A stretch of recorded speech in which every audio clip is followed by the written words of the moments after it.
Okay, so I found it. This is actually something great to put into its own episode, its own space, because I think there is such wonder to be had from learning that you are not neurotypical, that you are neurodivergent, and also that you have lots of new ways that you need to start learning how to take care of yourself. Like, it would be quieter in here if I had all the windows closed, but then I would suffocate and die. My trailer right now, and the thing that I was going to say is there was actually a positive. There were a couple of positives from that last video.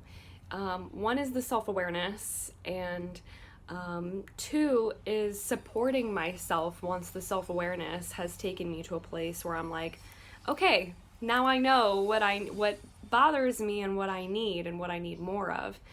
The positive that I was going to share is that in my home space, I have cleared off a table that is facing a blank wall, and it's between like a shelf and a lamp, and there's just like nothing. It's just blank, and I've been keeping the table empty and clear, even of my stuff. Like, even though I want to use, I've been using it and would like to continue using it as a workstation, I have been clearing my work shit off of there because I want to make sure that it continues to be a clear space where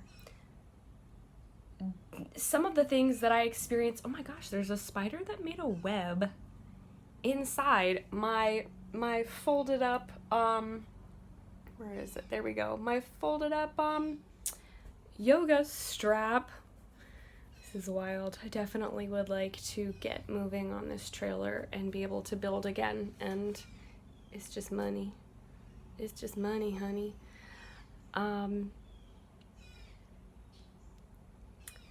Creating spaces for myself where I get what I need from the space, and also keeping the table clear, because there are two things that I get from that space. One, I learned from Brendon Burchard.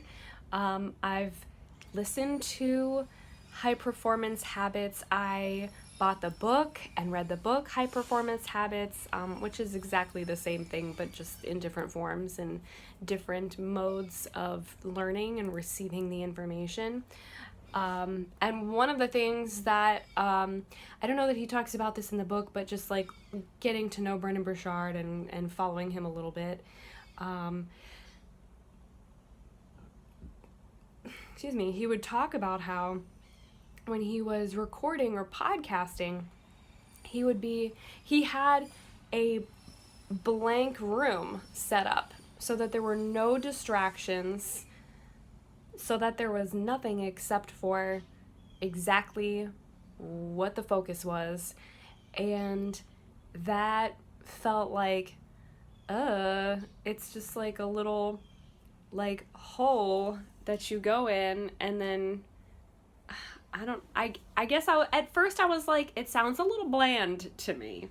And this is coming from somebody who like always has to have art all over the walls, and very colorful clothing and objects and just like stuff around. But also I've become really good at like letting things go, and clearing off the table just to be able to use it felt really good. I was like, whoa, this space could be for anything.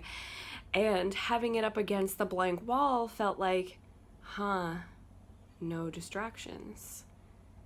Because you don't think that art is a distraction. Like, art hanging on a wall is a distraction. You don't think that like having crystals, if you keep crystals at your workstation and they just stay there with you, or photographs, or notes, or your calendar, or anything, literally anything, pens, literally anything at your workstation, if you keep anything there, they are distractions. So I keep all of my like work things in one place in my room that's like tucked away, so my bedroom can be for my bed and can be for rest, and I don't have to like be triggered by looking at things and going, the work that I need to do. And then I pull them out and I bring them out to the table, and that's where I've been getting my work done, because like I was gonna say in the other video, just like sounds become big distractions for me, visuals become big distractions for me. So keeping my space completely clear and keeping like lo-fi beats on in the background, especially like putting it on the TV so it's not on my phone and not on my laptop, like not anywhere where I'm doing work. And there's also, you know, if you do it on YouTube and you do like a live lo-fi stream, there's always like an image, like a visual of somebody else who's working. And that, for people with ADHD, for me, I needed to go to the library if I really wanted to get shit done. Because at home, I would be sucking on blow pops, I would be eating candy, trying to use sugar to fuel my flow, and I would still find ways to become distracted. But around other people, I experience and I realize that I have ADHD because this is one of the symptoms, is people with ADHD experience like a need for someone to mirror the task that they want to accomplish in order for them to stay focused on the task. So that's why co-working works so well, and having co-working spaces is such a valuable thing for my generation, and for the generation, for groups of people who are creatives, because we're all on the autism or ADHD spectrum, and we all have like this need to not so much be social, but to focus on our work by mirroring for each other the work that needs to be done. So like having that person working on the TV, even though they're fake, helps me a lot. Having the clear space, which, okay, so here's the second thing. The first thing is the blank space is a distraction-free visual zone where I bring only what I need to do the specific work that I am doing at the time. I don't bring all of my shit and then decide. I decide and then I bring my stuff. The second thing is I keep it clear. Even if when I'm done I go, okay, I'm gonna work later, or I'm gonna work I finish work at maybe like 3 or 4, and then my mom comes home for work, and I know that I won't be able to work again until like 10 or 11 p.m. and I go, okay, I'll work later, so let me just leave my stuff here. No. I'm gonna work in the morning, so I can just leave my stuff here overnight. No. I pack everything up. The ritual of packing everything up and putting it back where it belongs has become so just like affirming for me that like I can do this, I can clean up after myself. And also, when I look at the space again in the morning, I'm like, it's like with my bedroom, you know, it's a bedroom. I'm there to sleep and to rest. If I see my work there, my thoughts are going to start spinning, and then the rest and the sleep doesn't happen. So it's the same thing with this empty table. I see an empty table and I go, it's so nice to see like a nice clear space where there's no clutter. That's so nice. I don't think about how that's my workstation, I'm going to have to fill it up soon. I just think about, I'm so glad that I've been keeping this clear. Like being the consistency in my life right now is so affirming, it just like relaxes me and soothes me in a way that I feel like is comical. I'm like, laughing at myself because I'm like, why is this so, why does this feel so good? It's kind of like something that I learned from, I don't know, like a social media share that said, if you have trouble getting things done and feeling successful and accomplished and productive, then do what people in the military do. The first thing that they do when they get up is they make their bed. That way, you've accomplished one small task every day. So if you get up and you're like, it's going to be hard for me to do shit today, I can just feel it. Making your bed is, sorry about this, I'm getting a little itch. Making your bed is the one thing that you can do with consistency, just like clearing off the table. The one thing that you can do with consistency that will make you feel like, okay, I've started the ball rolling. And even if that's the only thing you get done, then you get to look at your bed and go, I did that. I did something today. As 11:11 hits the screen.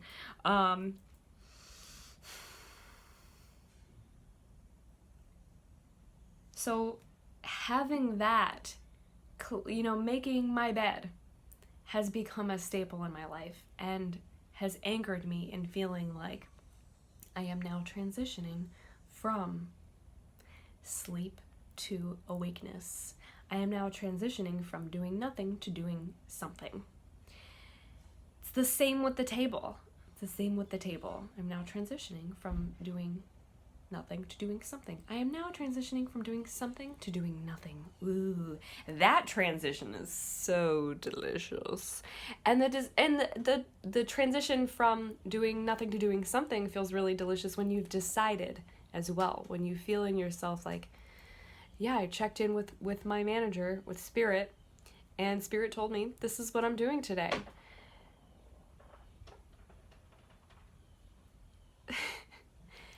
Then that is it just gives me, and I hope that by sharing this, you can incorporate this into your life, into your lifestyle, and find some benefit in it. It feels really good. And it's really benefited me to have my sleep anchor, my made the bed, accomplished something today anchor, and also to have the clear table, clear space, blank slate experience. I get it now, Brendon Burchard. I get it now. I get it now.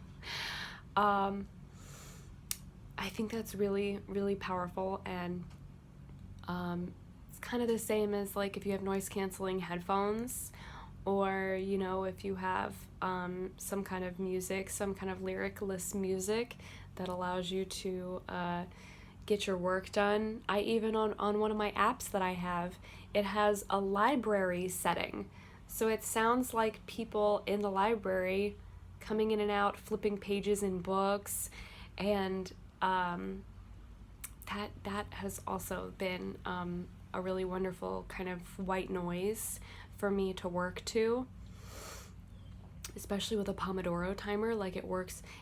I use the app called Tide, and it's supposed to be like for sleep or for napping, but it's also for work. I mean, they've got different settings, so I set like the Pomodoro timer for 50 minutes usually, and flip my phone screen down, and that's the only way that it'll start. So I can't use my phone at all while I'm doing my 50 minutes, or else it'll pause my 50 minutes. And that has really benefited me a lot. So just like having some kind of focus, some kind of auditory muting or control, at least control over your auditory experience, control of your visual experience, those have all really helped me a lot. And whether you have ADHD or you're just an entrepreneur who really wants to find ways to be more in tune with the self, more productive, because you can produce more when you can focus better. Whatever experience that you know are tuned into, I hope that this helps you, because it's really benefited me. I love you. Thank you so much for joining me on this part 2. I really needed to get the emotional part out in that first bit, contextualizing, you know, not just the work that I do, but where I'm working and how I experience the working. I think that's really important to share with y'all. I've said in previous episodes that, you know, we compare ourselves to other people a lot because it seems like they're doing such an amazing job and they're so successful, and yet it's because they're not sharing stuff like this. They're not really, and there are some people who do this, but not many who are really honestly crying on camera or telling you about that they live with their parents. And that's, you know, how it's usually not until they're making hundreds of thousands and millions of dollars that they're like, it took me blah years, and when I first started I was homeless and living out of my car. I've lived out of my car. I have been on food stamps. I have been in a lot of financial situations. I almost started camming. I've been, you know, we all have these experiences that really push us and challenge us and feel like a struggle. And I always want to be honest about the struggle, because that is, you know, that's the shadow work. That's where the shadow work comes from in spirituality and being a spiritpreneur. You've got to face your fears. You've got to face your obstacles, or else you don't progress. You don't produce. You can't create with that level of both success and satisfaction if you're not seeing your struggle as a part of you and something that you get to really let yourself focus on. Just focus on it for long enough that you can find some transformation in it, some alchemy in there. It might be all, you know, frog's eyes and worm tails or rat's tails, I don't know, until you pop it in the brew, and then suddenly it becomes, you know, a potion for wealth and success and abundant love, service to a cause greater than self. I mean, we all have our ways of getting there, and I thank you for joining me on this way of getting here. I want to hear more about you, and if you've been following, I know that there have been a couple of people who have been consistently following this Spiritpreneur portal experience. Hi! I love you so much. I would really love to hear from you. Please comment or join me in the Vibrant Coven so that we can get a little bit more intimate. I feel like social media definitely dilutes the potency of what we experience, or like the information that we're taking in sometimes, which is why, you know, I'm trying to really focus here on bringing these videos to YouTube, because I think there's a little bit more focus here than like other places like Instagram. Just saying. I really want to hear from you. So wherever that happens, however that takes place, is up to you. I accept you however you would like to show up. And I encourage you to show and tell. Thank you. Have a beautiful, wonderful rest of your day.